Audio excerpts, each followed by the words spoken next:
Per 3 giorni ad Este, camminando in via Olmo, ci si poteva imbattere in ragazzi armati di bombolette spray e colori fluorescenti. Mancavano solo i cartelli "Attenzione, Writers all'opera". Ed è così che ad Este è stata riqualificata una zona adibita a parcheggio, invitando Writers dal 31 maggio al 2 giugno per riempire il muro di colori e di idee. Alberto Roman, consigliere del comune di Este e presidente dell'associazione Angolo Giro, ci racconta l'origine dell'evento Back in the Days.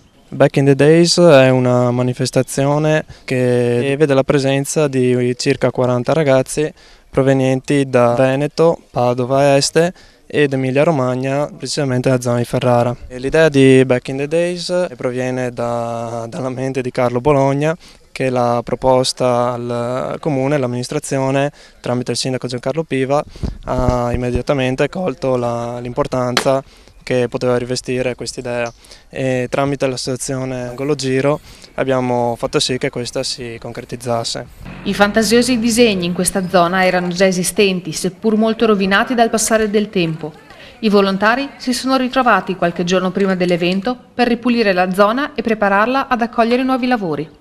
I murales erano già stati fatti in questo muro una quindicina di anni fa e da qui è venuta anche l'idea di ripetere, visto che era stata una bella esperienza e visto che ormai il muro era irriconoscibile, e quindi con l'associazione Angolo Giro abbiamo deciso di istituire il Saggina Day, che è stata una giornata bellissima in cui abbiamo ripulito tutti i 500 metri quadrati di questo muro. La cittadinanza ha anche risposto molto bene, perché una trentina di persone si sono presentate qui armati del loro strumentario casalingo, ma anche passando, giovani o come anziani, si fermavano, chiedevano informazioni, rimanevano molto sbalorditi da questa iniziativa che è unica nel suo genere e soprattutto è una ventata di novità che hanno accolto molto favorevolmente.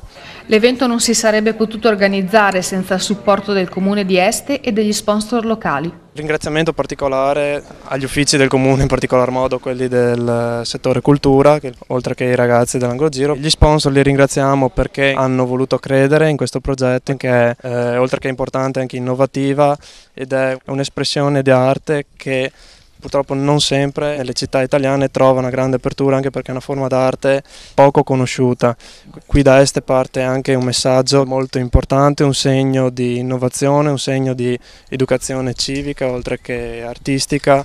E così dal 4 giugno, giorno di riapertura su entrambi i lati dei parcheggi di via Olmo, i passanti possono ammirare i nuovi esempi di un'arte che, seppur nata come movimento di protesta, se adeguatamente valorizzata, diventa una risorsa per ridare vita ad angoli dimenticati delle nostre città.